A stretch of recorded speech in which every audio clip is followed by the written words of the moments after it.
Nandito po tayo sa Angat, sa aking kaibigan, sa aking munting kaibigan. At kami mamimili ng manok. At parang po yan, kumpare ko. Bata ni Boss Tawi. So yung ganito, ito pre. Local to oh. Ha? Oh, hindi. Oh, local to. Pero totoy na totoy. Oh, dami pre, madulas ha. So yan o. Manukan. Tingnan namin.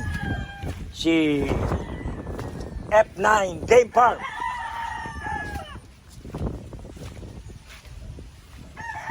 Hirap, putik.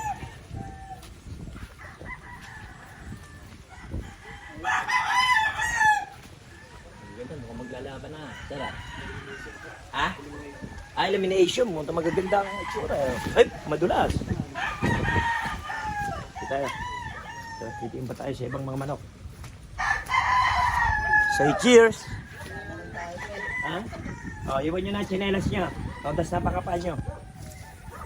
Ano po?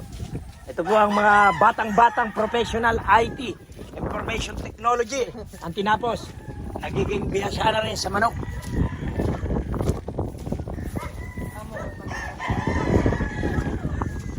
Ito, national. Ito, mga national. Ito, mga kasing idara ng manok ko. Ito, national. Ito, national.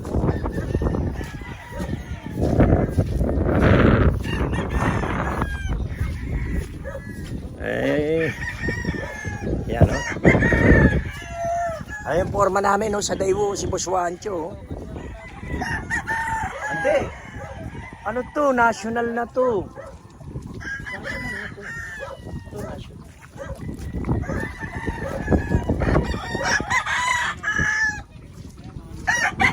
Ano lokal siguro to, pre? Ang gaganda na ng mga itsura ng lokal. Kapalang araw. Ganito yung mga national ko. Si Boss Jepoy. Hoy, mahal yan. Budget meal tayo. Diba?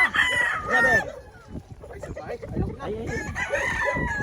Okay tayo dyan. Ayoko ng salbahing manok. Ano ba ang budget meal mo rito? Ito? Eh, ba't? Oh, bakit dati wala ka naman salbahing manok? Hindi naman salbayan. Huh? Hindi naman namamalok lang. Oo, namamalok. Namamalakul. Ang gandang manok kaya lang salbahe.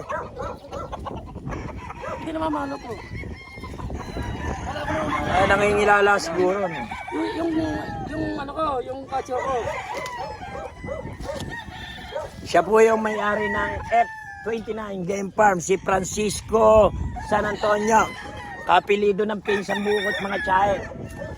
Puta salbahe. Kasi... Hindi